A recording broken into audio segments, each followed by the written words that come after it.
sekalian. Selamat pagi. Bapak semuanya. Ada sehat? Ada Pak.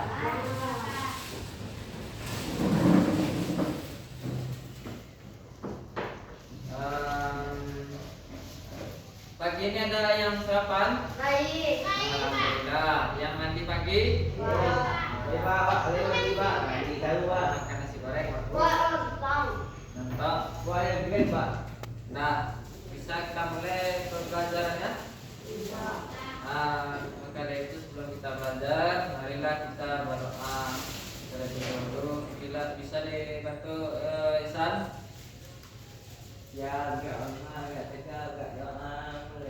Bismillahirrahmanirrahim. Raditu billahi rabban wa bil islami dinan wa bil muhammadin nabiyyan wa rasula. Rabbi zidni ilman warzuqni rahman. Amin.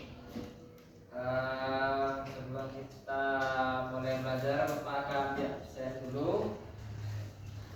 Bapak akan ambil satu persatu, nanti angkat tangan aja ya. Yang pertama, Bapak panggil Naura, Hadir. Nabil Irsyad,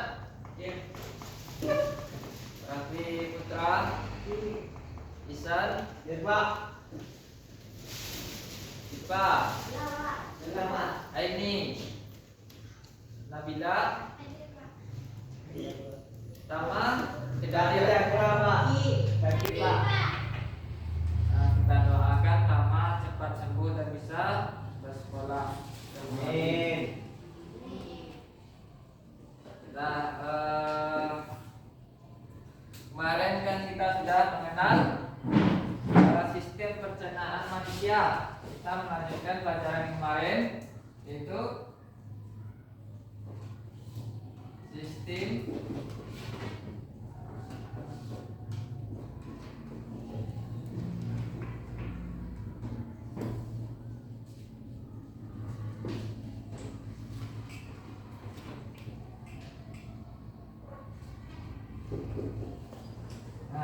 sistem pencernaan manusia. Nah, kemarin kita sudah mengenal dari mana masuknya makanan sampai ke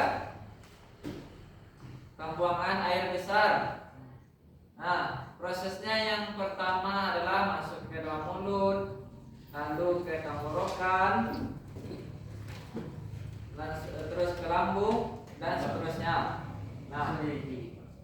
Nah, sebelum kita mulai, Bapak akan menjabarkan kembali materi yang sebelumnya supaya lebih memperingat daya ingat anak-anak Bapak sekalian. Nah, yang pertama itu adalah mulut. Yang kemarin kan apa fungsi mulut? Nah, untuk makan, untuk mengunyah makanan. Selanjutnya ada tenggorokan. Ini ada tenggorokan. Ada lihat tenggorokan kita? Ini Pak. Kalian sudah Bapak bilang juga dia mempunyai otot apa? Otot untuk menelan makanan sampai ke lambung. Nah, lanjut. Ini ada gambar lambung. Lambung Pak. Ya, lambung. Nah, di sini adalah tempat beragamnya makanan dan mencernanya makanan di sini di lambung. Nah, belum, nanti prosesnya masih panjang. Nah, di situ cuma tempat penyimpanan makanan. Nah, selanjutnya adalah usus halus. Usus halus yang kelok-kelok ini, yang kecil, yang di dalam. Paham kan kemarin? Paham Pak. Nah, selanjutnya ada pankreas. Ini bentuknya pankreas yang ada di dalam tubuh kita.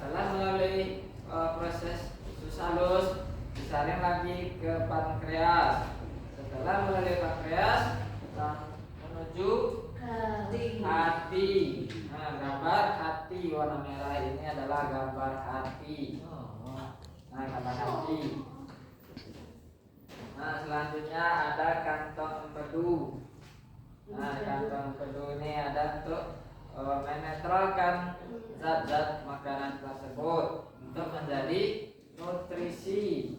Nah, nutrisi bagi tubuh kita supaya kita sehat. Nah, selanjutnya adalah usus besar. Usus besar adalah tempat setelah melalui pankreas dan sisa sampahnya akan dibawa melalui usus besar. Nah, usus besar. Nah, selanjutnya ada rektrum. Ini ada rektrum yang kecil ini, tapi yang lebih bagus gambar ini saja yang diperlihatkan karena ini lebih besar. Rektrumnya ini bagian sini. Ada di bagian sini. Ya, tempat pembuangan. Nah, selanjutnya ada anus. Yang terakhir anus. Nah, anus ini tempat pembuang air besar. Ya. Nah, kemarin Bapak sempat ngomongin masalah makanannya yang bisa dicerna oleh tubuh kita. Nah, sekarang Bapak sudah menambahkan sedikit dan nanti akan dikasih tugas ya. Nah, sekarang tubuh kita perlu mengenal apa saja makanan yang bisa masuk ke dalam tubuh kita. Kita akan tahu porsinya. Biasanya yang kita makan apa? Nasi. Apa lagi? Kue. Minum. Apa lagi? Cemilan. Nah, itu termasuk makanan yang bisa dicerna dan sehat. Buah aja ya, Pak. Ya, buah-buahan. Iya, makanan yang tidak sehat apa yang mie. Alkohol, Pak. Alkohol, bagus. Apa lagi? Es. Bagus. Nah, itu adalah contoh makanan yang bisa merusak bagian organ tubuh kita. Apa lagi? Boleh sekali boleh, tapi jangan keseringan. Karena kenapa? Soalnya tubuh kita itu atau organ yang ada dalam tubuh kita ini, mereka mempunyai batas proses hancurannya. Dia memiliki batas atau sampai mana kemampuan badan kita untuk mencerna makanan tersebut. Kalau kita makan makanan yang tidak bagus atau namanya yang tidak menyehatkan, maka proses dalam tubuh kita atau unsur organ dalam tubuh kita itu tidak berfungsi bagus karena bahan tersebut mengandung zat yang berbahaya. Nah, biasanya kita makan itu kan sakit perut. Sakit perut itu kita makan apa? Kebanyakan makan es. Ada makan mie. Ada mie itu susah dicerna dalam tubuh karena dia dapat menyebabkan lama proses pencairannya, butuh lama. Nah, apalagi yang membuat perut kita sakit? Sakit mah karena telat makan. Tidak boleh juga kita telat makan. Terus mungkin itu yang mulai dari awal dulu ya Pak, balik dari awal lagi. Nah, ini ada mulut. Ini awal mulanya kan mulut. Sebelum panjang lebar nanti kalian nggak tahu awalnya. Nah, makanan saat mengunyah, makanan yang kita kunyah itu akan tahu di dalam mulut kita nih. Misal kita sedang makan nasi, nggak tahu-tahunya ada kerikil yang ganjal di dalam tubuh, di dalam nasi. Atau saat pencucian berasnya tidak bagus, nah masuklah kerikil kecil-kecil itu. Nah, di mulut juga bisa merasakan sesuatu yang tidak bisa dikunyah atau berbunyi krek, atau apa ini? Kita harus respon. Makanan yang berbunyi tadi tidak bisa dicerna. Maka kita perlihatkan dulu, oh apa yang saya gigit ini adalah bukan makanan yang bisa dicerna. Maka dari lidah, dari dalam mulut ini ada mempunyai pendeteksi. Kita langsung berpikir, oh ini makanan yang tidak bagus dicerna. Selanjutnya ada ini masalah tentang gangguan pada saluran pencernaan saat memilah makanannya. Lanjut, kita ke tenggorokan.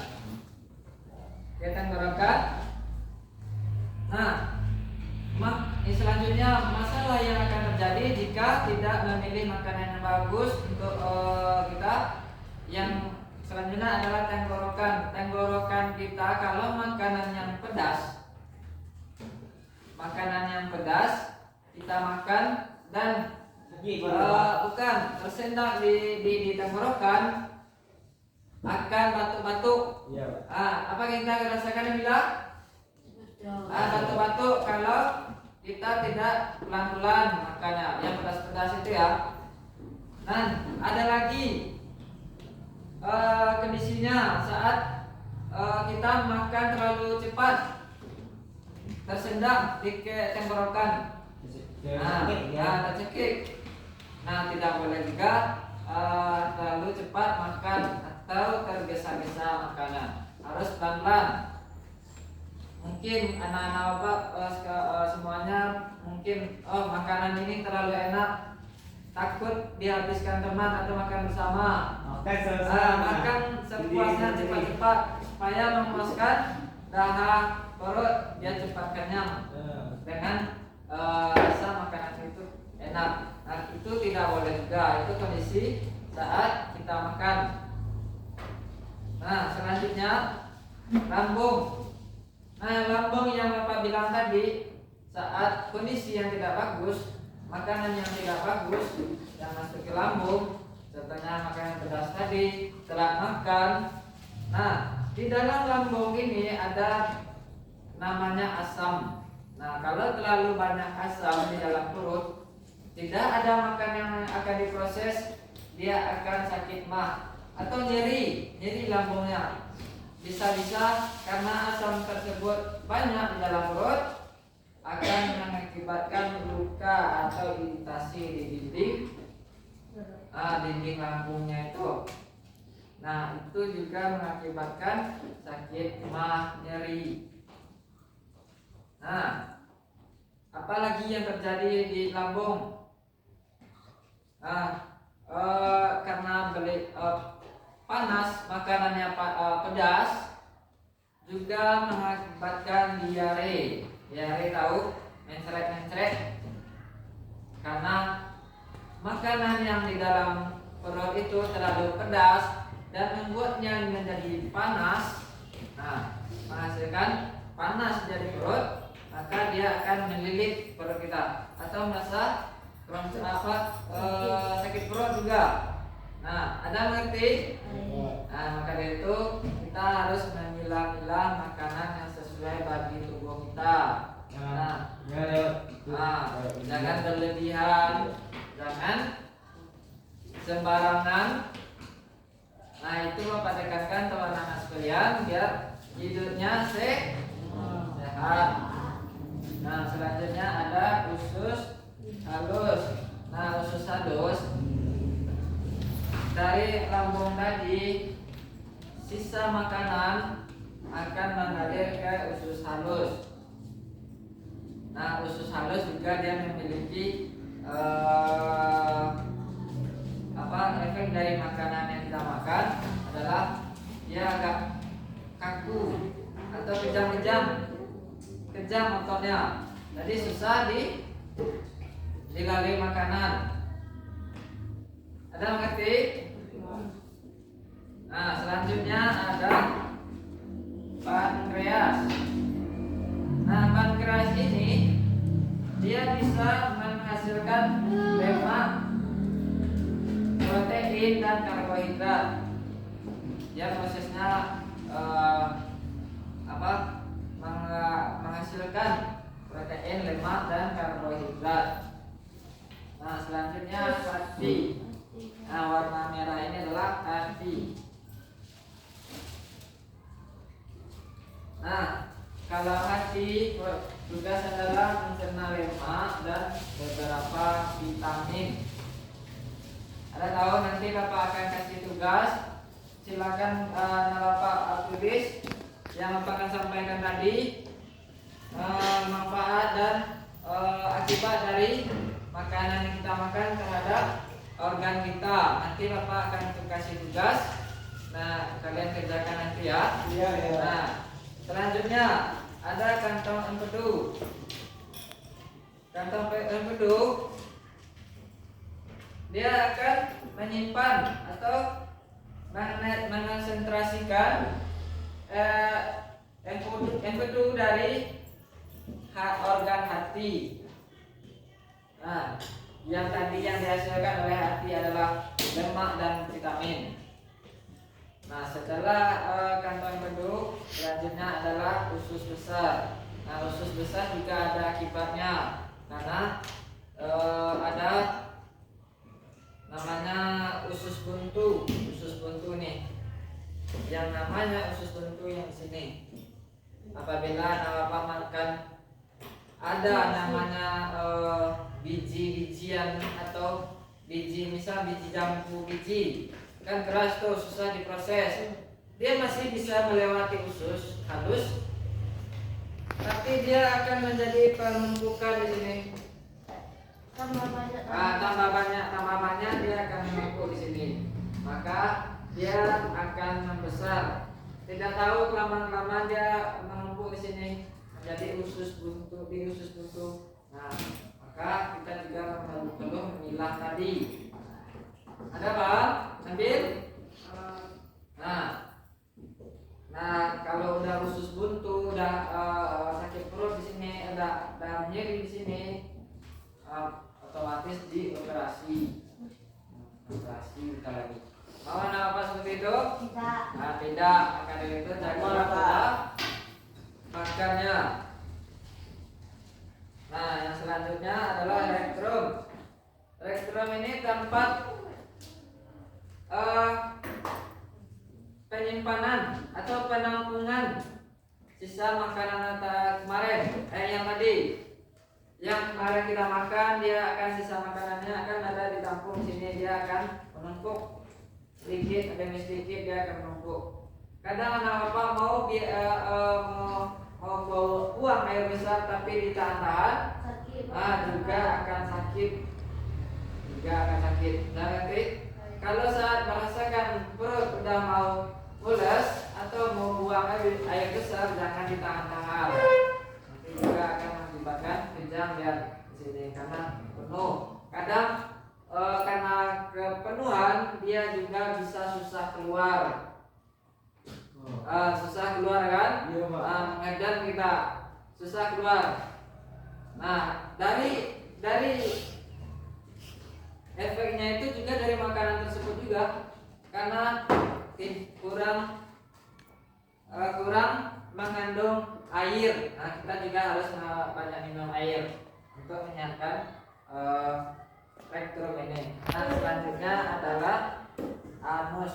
Ya, banyak nih putih. Yang selanjutnya adalah anus pembuangan. Nah, kadang juga harus hati-hati. Nah, kadang juga banyak sakit di bagian bokong itu karena salah makan, ambeien namanya. Bisa dioperasi, tapi dia lebih ganas.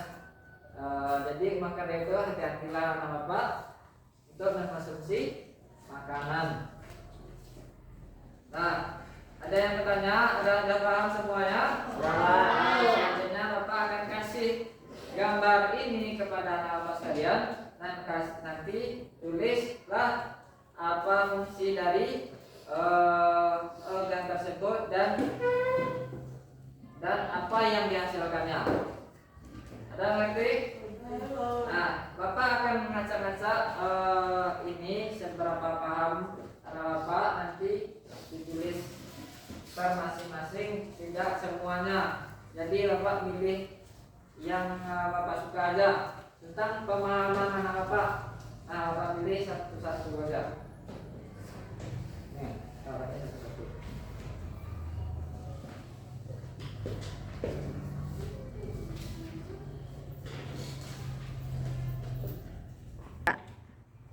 Gimana, sudah selesai, Laura? Dah. Siapa lagi? Isan sudah? Ya, Pak. Nah, coba sebutkan Isan apa yang kamu dapat. Kunci mulut, Pak. Nah, coba sebutkan. Satu, mengunyah makanan, memisahkan makanan yang tidak bisa dicerna. Nah, bagus. Siapa lagi yang sudah? Aku. Laura. Coba sebutkan apa yang kamu dapat. Gambar apa? Musim lambung Nah, melimpah makanan, Nah, apa lagi? proses pencernaan Makanan. Oke. Ada yang dapat temannya ada lambung. Apa tadi Nara Bapak bacakan? lambung. Fungsi lambung adalah menyimpan makanan. Yang kedua adalah memproses pencernaan makanan. Nah, itu juga fungsi lambung. Dan yang sisa apa? Mulut. Fungsi mulut adalah mengunyah makanan. Yang kedua, memisahkan makanan yang tidak dapat. bisa dicerna. Nah, bagus. Nah, sudah selesai. Dah. Nah, nanti dikumpul ya Ya. sebagai referensi ke Bapak. Nah, sekian materi yang Bapak sampaikan hari ini. Kita ucapkan Alhamdulillahirabbil alamin. Nah, Bapak sudahi dengan Assalamualaikum warahmatullahi wabarakatuh. Waalaikumsalam.